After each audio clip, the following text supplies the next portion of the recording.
Hello friend, good morning, welcome back to my channel ঐতিহ্যমি lifestyle with ব্লগে তোমাদের স্বাগত। আশা করি যে যেখান থেকে আমার ব্লগটা দেখছো সবাই খুব ভালো আছো। আর ভালো থাকার মতো কথা না, কারণ প্রচণ্ড ঠান্ডা পড়েছে।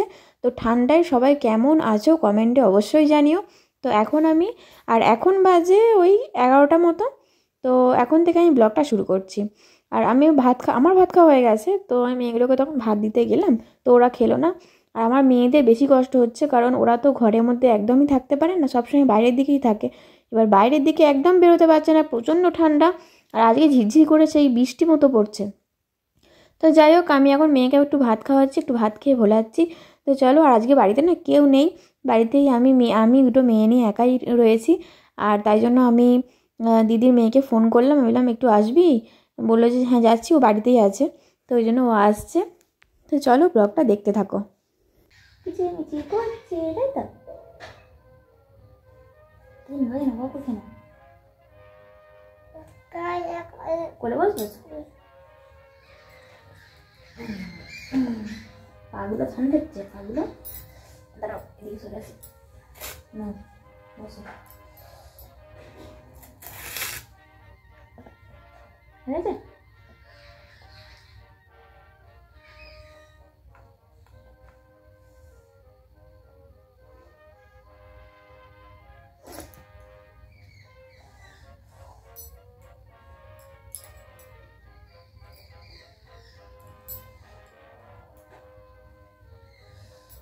খাটে রেখে আসো, খাটে না, আবার দুটো নাও, আবার দুটো নিয়ে যাও। ওটা খেয়ে না, ওটা খেয়ে না, গিয়ে না, ওটা গিয়ে না।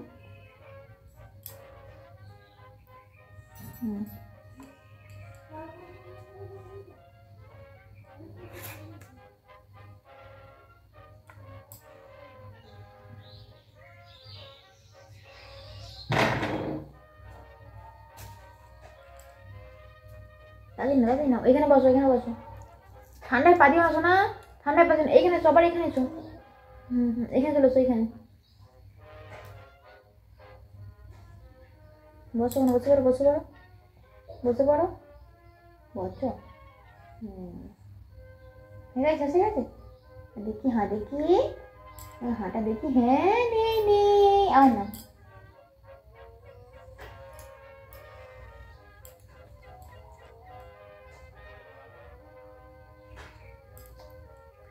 আস্তে আস্তে ডিম খাবে, ডিমটা খাবে, ইন্দ্রা ফেলে, ঘন্টা ফেলে না, ডিমটা খাবে। ও তো পাখি আসছে, ও দেখতে কোথায় গেল পাখিটা? হ্যাঁ, পাখিটা চলে আসবে তো, পাখিটা খেয়ে নেবে। পাখিটা ভাত দেখেছে, খাবে এবার। তুমি ভাত খেয়ে নাও, পাখিটা খেয়ে নেবে। ডিমটা খেয়ে নাও, ডিমটা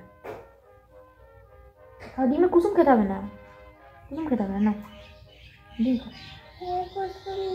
কুসুম খাবে।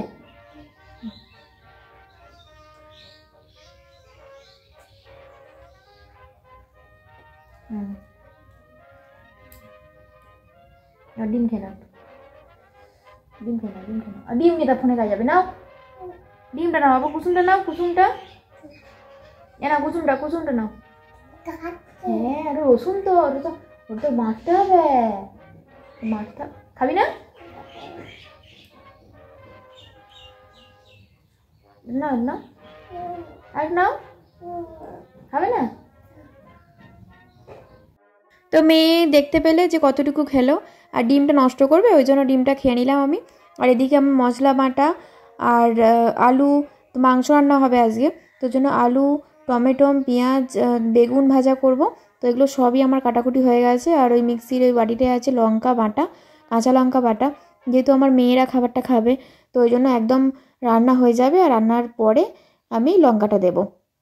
তো এদিকে আমার চালটা ভিজিয়ে রেখেছি, আর চালটা ভিজিয়ে রাখার কারণ হচ্ছে একটু তাড়াতাড়ি করবো, মানে যেন তাড়াতাড়ি হয় ভাতটা, তো তাই জন্য আমি চালটা ভিজিয়ে রেখেছি। আর ওইটাই আমার মেয়েদের দুধ গরম আছে, তো আজকে ওদের দুধ খাওয়াইনি সকালে, ওরা ভাত খেয়েছে, তো ওই জন্য দুধটা ওখানে আছে, দুধটা পাশে রেখে দিতে হবে। আর তো চলো, আর রান্না চাপাচ্ছি না কেন বলো তো, অনেকটা বেলা হয়ে গেছে, 11:30 পৌনে 12টা বাজে প্রায়। তো রান্না করছি না, কারণ ভাত আছে, ভাত সকালে একবার হয়েছিল, তো সেই ভাতগুলো আছে। তো তো ভাবছি যদি আমার দিদির মেয়ে না আসে তো আমি রান্না করবো না, ওই আলু ভাতে ভাতে আমি খেয়ে নেবো। আর এই বেগুনগুলো হয়তো ভাজবো, তো সেই দিয়ে খেয়ে নেবো। মাংসটা সন্ধেবেলা করবো, কারণ মেয়েদের নিয়ে কিন্তু রান্না একদমই হবে না। মেয়েদের কেউ যদি না ধরে আমি রান্না করতে পারি না। উনুনে তো হবেই না, গ্যাসেও হবে না। গ্যাসের একবার করে সিলিন্ডার অফ করে দেবে, তারপরে ধরো এই সবজিগুলো কাটা আছে এগুলো ধরো একবার করে টানবে। তো ওই জন্য ভেবেছিলাম যে না থাক, করবো না। ও যদি না আসে তো রান্না করবো না, আমি ওই ভাতই খাবো। আর মেয়েদের সেফটিটা আগে। এবার গরম তরকারি হয়তো গ্যাসের উপর রাখলাম, সেটা ধরে টান মারলো, এবার গায়ে হয়ে পড়ে গেলো, সেটা আরও বিপদ। তো ওই জন্য আমি ভাবছিলাম যে ওকে আবার ফোন করি, দেখে নিই। তো তাই জন্য ওকে আবার ফোন করলাম। তো ও বললো রাস্তায় আমি আছি। তো ঠিক আছে, ভালোই হয়। আর মাংসটাও আজকে বেশ দিনে এনেছে। তো এই দেখো আমার দিদি মেয়ে কিন্তু চলে এসেছে, আর আমার মেয়ের সঙ্গে এখন গল্প করছে। বাবা কোথায়?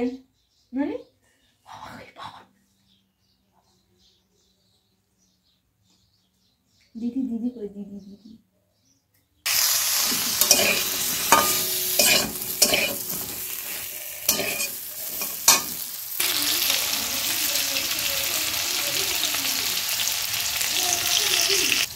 তো দিদির মেয়ে চলে এসেছে, আর ও মেয়েটাকে ধরে বসে আছে, আর আমি এদিকে রান্না বান্না বসিয়ে দিয়েছি। তো ও এখন চকলেট এনেছে, কেক এনেছে মেয়েগুলোর জন্য, ওইগুলো এখন মেয়েগুলো খাচ্ছে। আর ভাত একটু অল্পই খেয়েছিল তাই জন্য। আর এমনিতেই বাচ্চারা চকলেট, কেক, বিস্কুট মানে ভালো কিছু দেখলে, বাইরের জিনিস দেখলে তো খাবেই। তো সেগুলো এখন ও এনেছে আর ওকে দিয়েছে, আর ও এখন বসে বসে খাচ্ছে চকলেট। তো এখন আমি এই দেখো রান্নাবান্না চাপিয়ে দিয়েছি, আর অনেকটা বেলা হয়ে গেছে, মানে প্রায় 12টা 10। তো তখন আমি রান্নাটা চাপিয়েছি। আর এদিকে আমি ভাতটাও বসিয়ে দিই, কারণ অনেকটা তো বেলা হয়ে গেছে। এদিকে মাংসটা হতে হতে আমার ভাতটাও হয়ে যাবে। আর আজকে কিন্তু বেশি কিছু রান্না করব না, আজকে ওই তোমার বেগুন ভাজা আর মাংস, তো এটাই করব।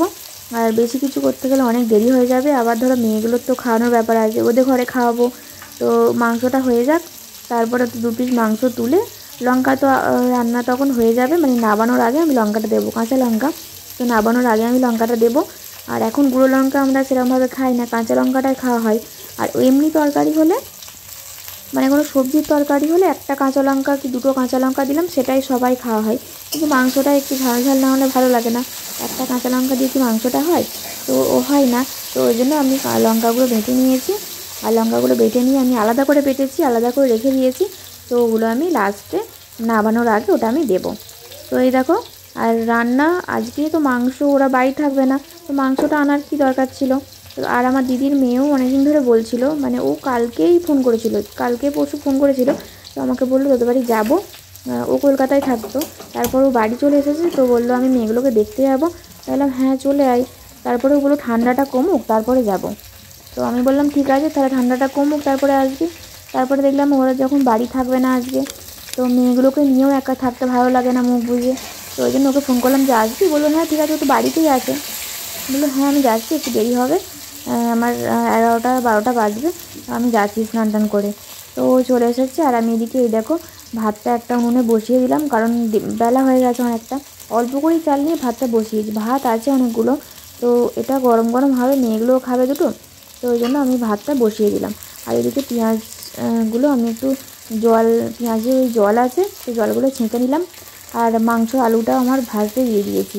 তো চলো ব্লগটা দেখতে থাকো।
তো এই দেখো চিকেনটা আমি ভালো করে কষে নিচ্ছি। আর আজকে কিন্তু চিকেন কষা সেভাবে কালার হয়নি, তো যেহেতু শুকনো লঙ্কা বা গুঁড়ো লঙ্কা ব্যবহার করিনি, আর কাঁচা লঙ্কাটাও দেওয়া হয়নি, আর মিট মশলা গরম মশলা কিছুই আজকে নেই, তো ওই জন্য দেওয়া হয়নি, তো জন্য ভালো কালারটাও আসেনি। তো এইভাবেই হচ্ছে রান্না। আর এইদিকে এই যে আমার মেয়ে দেখো কি করছে, ও এখন দিদির সঙ্গে উপরে যাবে, তো তাই জন্য বায়না করছে। আজকের ব্লগটা এই পর্যন্তই। ব্লগটা যদি তোমাদের একটু ভালো লেগে থাকে একটা লাইক করে দিও আর চ্যানেলটাকে সাবস্ক্রাইব করে দিও। তো চলো আজকের মতো টাটা, দেখা হচ্ছে নেক্সট ভিডিওতে।